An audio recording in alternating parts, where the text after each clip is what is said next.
এটাতে মাছ রাখবো। আবার তোমরা মাছের ভিডিওতে অনেক ভালো রিয়্যাক্ট করছো, অনেক ভালো রেসপন্স করছো, তো ভাবলাম যে মাছের ভিডিও করব। Welcome back to our channel. তো সকালবেলা ঘুম থেকে উঠে দেখছি দুজন অতিথি আমার সামনে এসে ঘুমাচ্ছিল হয়তো রাত্রে, তো আমি খেয়াল করিনি।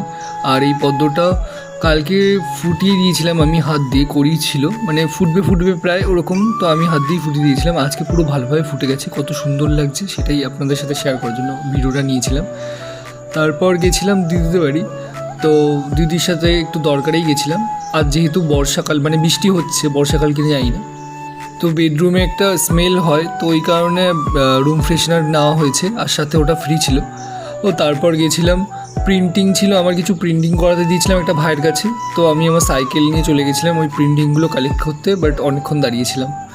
তারপর বাড়ি এসে ছাদে গেছিলাম, তখনই বৃষ্টি নেমেছিল হুট করে, খুব জোরেই হচ্ছিল বৃষ্টিটা। আর যেটা শেয়ার করার জন্য এসেছিলাম, ভাবছি এটাতে মাছ রাখবো। আবার তোমরা মাছের ভিডিওতে অনেক ভালো রিয়্যাক্ট করছো, অনেক ভালো রেসপন্স করছো, তো ভাবলাম যে মাছের ভিডিও করব। তো ওই কারণে ভাবছি, এটায় মাছ ছিল আগে, তো আমি সব গুটিয়ে রেখে দিয়েছিলাম, আর করবো না ভেবেছিলাম মাছ টাছ।